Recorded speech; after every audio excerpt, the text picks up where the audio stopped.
Another element of our daily procedure really is access control. We talk about perimeter controls, about who's coming in and out of our schools.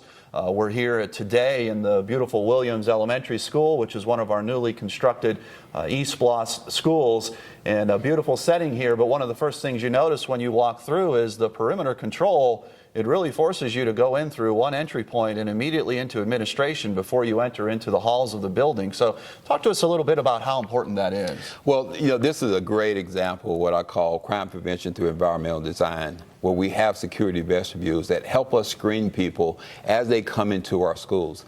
This security vestibule here at Williams Elementary requires a person to come to an intercom and camera to identify yourself and why are you here, what business are you here to transact.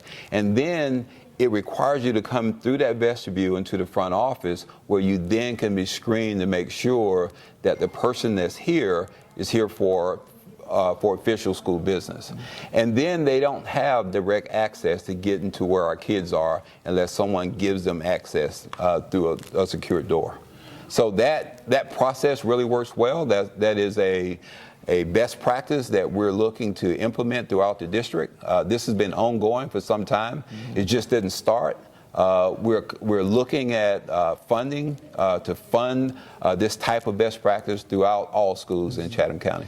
And of course, a number of years ago, this was a critical component for a number of schools that had needed more robust perimeter controls and locking mechanisms on doors, and the district was certainly able to do that, continue its growth. But that comes through assessment, and it comes through knowing areas for improvement. So also in that perimeter control, we talk a lot about locked doors. There should really only be one area where individuals are coming through when they're visiting the school.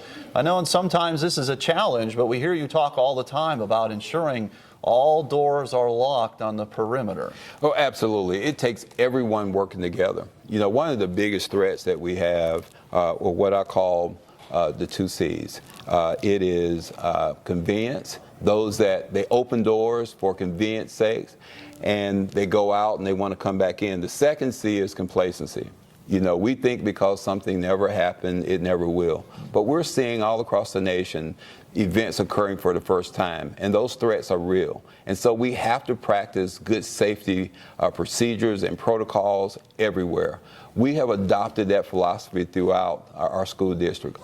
Everyone, our custodians, our students, our teachers, anyone that's in the building, we are making sure that all perimeter doors are closed. If we see suspicious activity, to report it, and to be vigilant and pay attention to your surroundings at all times. So again, we continue to remain vigilant on the things that are important for us that we know we control, watchful, be ready to report it, and we continue to assess.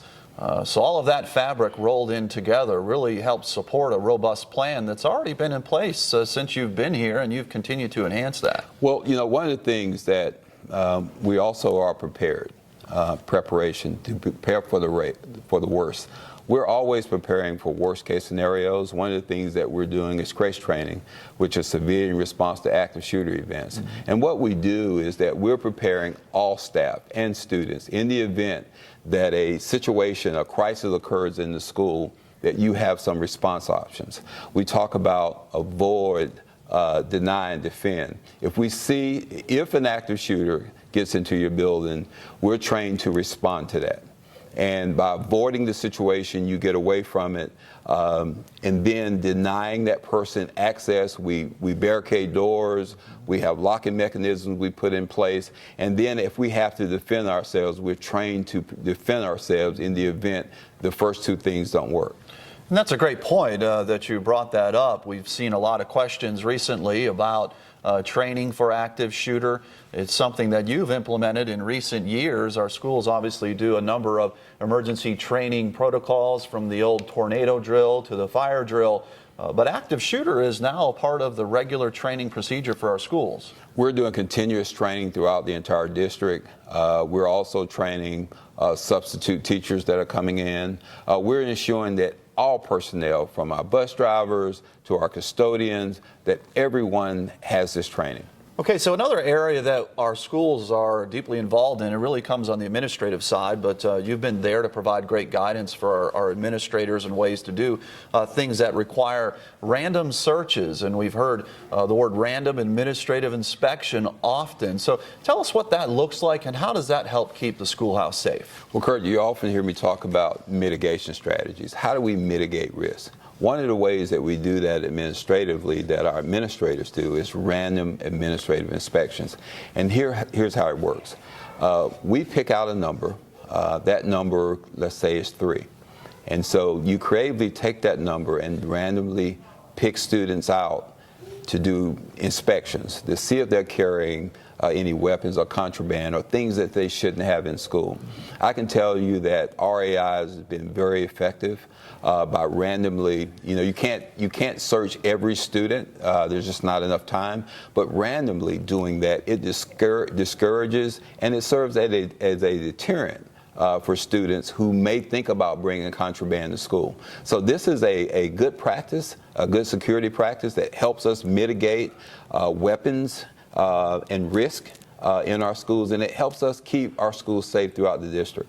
So parents really shouldn't be concerned when they hear random administrative inspection. They really need to know that's a part of our general fabric and how we operate. Absolutely, and it is a practice that has really been effective for us. One of the other things that we have, if a student makes a mistake, let's say someone has a pocket knife, they know that that pocket knife is considered contraband and can be a dangerous weapon if used in the wrong way. We have an amnesty box.